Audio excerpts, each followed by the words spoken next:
Nabi memuji Abu Hurairah.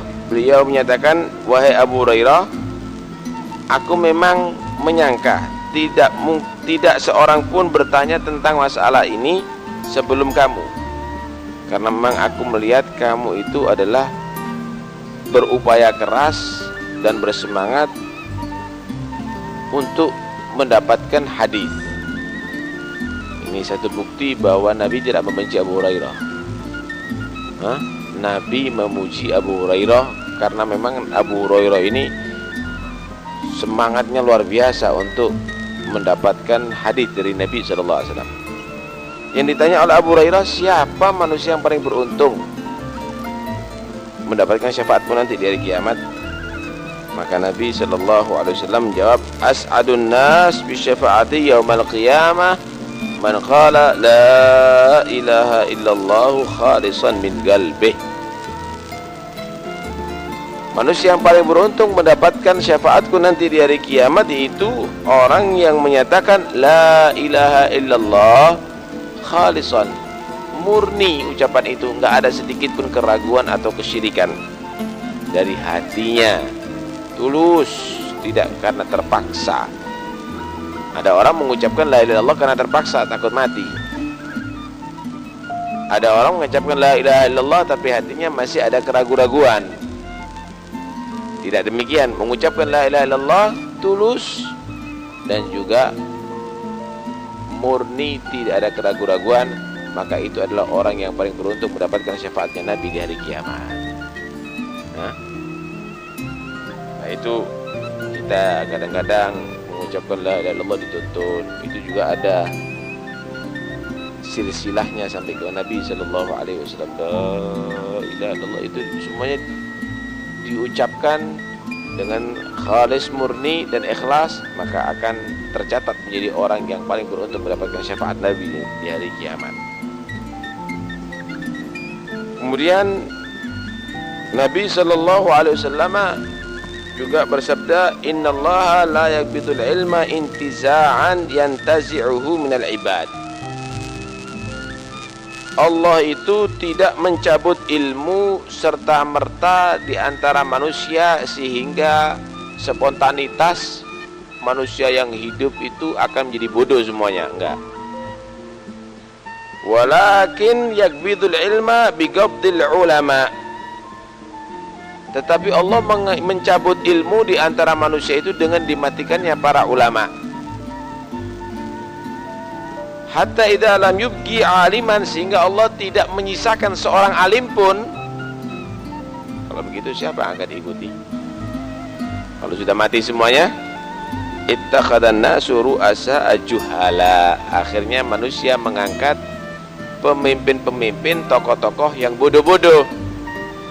Fasu'ilu, maka ketika ditanya itu tokoh-tokoh tadi itu tentang masalah agama, fa'aftau bighairi ilm, fatwanya enggak dasar ilmu lagi, sudah dasar hawa, kemaluan, cocok-cocokan, kemauan, cocok-cocokan, pikiran-pikiran, hanya sekedar hasil pikirannya dia sendiri. Fadallu wa adallu, maka orang itu sesat dan menyesatkan. Alhamdulillah. Sebagian ulama menyatakan bukan berarti enggak ada orang yang ngerti kitab di zaman itu. Yang dimaksud oleh Allah Subhanahu wa taala dicabut ilmu dari ulama yang soleh. Orang yang punya ilmu yang soleh, yang mengamalkan ilmunya. Walakin yakbidu bigabdil ulama yang memang dalam kriteria Al-Quran, orang yang takut kepada Allah Subhanahu wa taala. Innama yakhsyallaha min ibadil ulama. Yang baca kitab banyak tapi dicabut manfaat ilmunya oleh Allah, barakah ilmunya dicabut oleh Allah Subhanahu wa taala. Sehingga ketika berfatwa, tidak berfatwa dengan yang membuat takwa kepada Allah, tapi berfatwa dengan yang membuat semakin berani maksiat kepada Allah, sesat dan menyesatkan. Nah, hati-hati. Dan itu di akhir zaman akan nampak. Jadi jangan dikatakan nggak ada kiai lagi, banyak kiai. Nggak ada orang alim lagi, banyak orang alim, tapi ilmunya nggak berkah. ilmunya tidak manfaat, sehingga ketika ditanya bukan berfatwa dengan ilmu yang membuat dia dekat kepada Allah, tapi membuat ilmu tadi itu semakin jauh dari Allah Subhanahu wa ta'ala. Kita harus berhati-hati daripada orang yang membawa ilmu tapi orangnya nggak benar. Wailun lil jahil idza lam ya'mal marratan wa wailun lil alim idza lam ya'mal sab'a marrat. Untuk orang yang bodoh kalau nggak beramal itu masih, orang yang bodoh, orang maksiat itu biasa. Tapi kalau orang yang alim maksiat, wah itu yang berbahaya. Kenapa? Muridnya bisa ikut maksiat, pengikutnya bisa ikut maksiat, sesat dan menyesatkan. Karena itu Nabi sallallahu alaihi wasallam juga menggambarkan di akhir zaman, inna min asyratis sa'ah an yurfa'al ilmu wa yathbutal jahlu wa yushrabal khamru wa yadhharal zina. Termasuk tanda-tanda kiamat yang akan muncul di akhir zaman, ilmu diangkat oleh Allah. Sekali lagi, bukan ilmunya tapi manfaat ilmunya diangkat oleh Allah Subhanahu wa ta'ala. Barakah ilmunya, nur ilmunya diangkat oleh Allah Subhanahu wa ta'ala.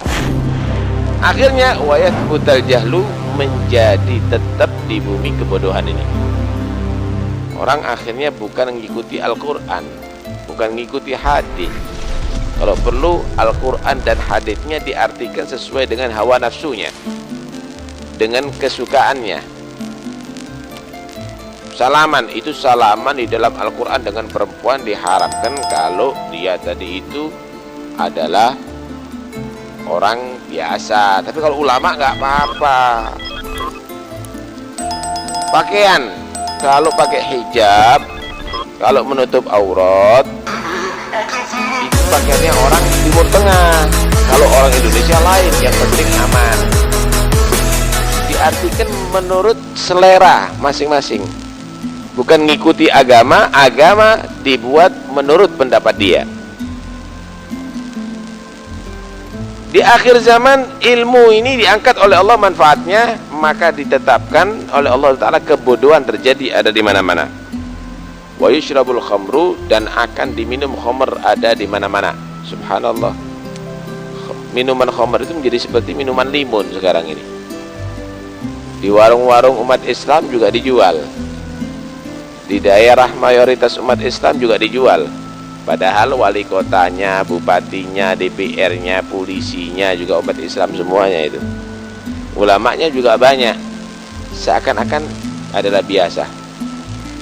Kalau pabrik khamr itu ada di Moskow, itu masih biasa. Tapi kalau pabrik khamr ada di Mojokerto, yang di situ adalah umat Islam mayoritas, bahkan pemimpinnya umat Islam, ini yang luar biasa. Kenapa bisa membuat demikian?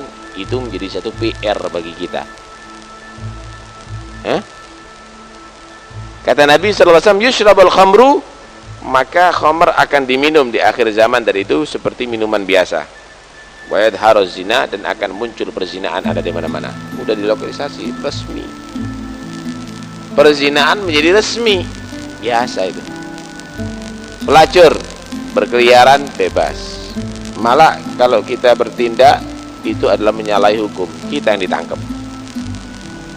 Waria yang mengajak homoseks, padahal dosanya homo ini lebih besar daripada dosanya zina. Dosanya homo ini lebih besar daripada dosanya zina. Kata Nabi SAW, uqtulul fa'il wal maf'ul bih, bunuh itu yang homo dan yang dihomoi. Itu perbuatan terkutuk itu. Sebagian ada menyatakan bahwa hadnya daripada orang yang luti, yang homo itu seperti zina. Kalau moson ya dirajam, kalau tidak moson ya berarti 100 cambukan. Ada lagi yang menyatakan hadnya orang yang homo itu diajak ke atas gunung, kemudian dijungkelno, dijatuhkan, kepalanya ada di bawah. Karena ashabul lut itu disiksa oleh Allah Subhanahu wa ta'ala, wa ja'alna 'aliyaha safilaha, disiksa oleh Allah Subhanahu wa ta'ala, dijadikan yang ada di atas menjadi ada di bawah. Dijungkelno oleh Allah Subhanahu wa taala. Sebagian mereka menyatakan dibakar hidup-hidup. Dan itu pernah dikerjakan ada di zamannya sahabat. Dibakar hidup-hidup. Jadi lebih bahaya. Lebih bahaya. Itu menjadi bebas, malah dikonteskan sekarang warianya. Ajib ya. Bukan di daerah barat loh ini. Ini satu penghinaan bagi umat Islam sebenarnya. Bukan di daerah barat, bukan di daerah kufur, tapi di kantongnya kaum muslimin yang paling besar sedunia di Indonesia. Hebat kan? Allah alam hebat apanya ini? Hebat apanya? Kemudian wadharaz zina. Padahal itu perbuatan yang sangat terkutuk, tercela sekali. Katakan oleh Nabi SAW, An-zina tashtailu furujuhum yaumal qiyamah, tashtailu furujuhum naran yaumal qiyamah. Orang-orang berzina itu nanti akan terbakar kemaluannya di hari kiamat. Jadi sudah betul-betul menggambarkan bagaimana kerusakan ada di akhir zaman tadi itu. Kepedulian terhadap agama Allah nggak ada. Yang jadi pejabat yang diperdulikan duitnya dan borongannya. Yang jadi tokoh yang diperdulikan ketenaran dan terkenalannya. Yang kaya yang diperdulikan adalah pekerjaan dan kemajuan pabriknya. Terus demikian, agama nggak peduli. Sekalipun yang banyak yang zina, biar. Banyak minuman khamar, biar. Maka kadang-kadang tanda tangan diresmikan sama mereka semuanya. Karena itu nanti mereka harus bertanggung jawab di hadapan Allah Subhanahu wa ta'ala atas kerusakan. Setiap ada satu orang yang zina di Pasuruan ini, pemimpin Pasuruan ini, ya wali kota, bupati, DPR-nya, bertanggung jawab di hadapan Allah. Setetes khamar yang diminum ada di Pasuruan, mereka harus bertanggung jawab. Kenapa tidak memberantas? Mereka akan berjawab, na'udzubillah. Mudah-mudahan kita diselamatkan. Ahsan nggak jadi ya, daripada jadi tapi harus bertanggung jawab demikian di hadapan Allah. Ini bukan dosa kecil nih, dosa besar. Kita bisa bayangkan satu orang berzina segitu dosanya. Bagaimana kalau 1000 orang berzina dan itu dalam pertanggung jawab mereka? Satu orang minum khamr udah begitu dosanya. Wakif kalau ribuan orang minum khamr dan itu adalah dosanya. Na'udzubillah min dzalik. Karena itu mudah-mudahan Allah buka hati mereka sehingga menjadi takut kepada Allah Subhanahu wa ta'ala. Wallahu a'lam.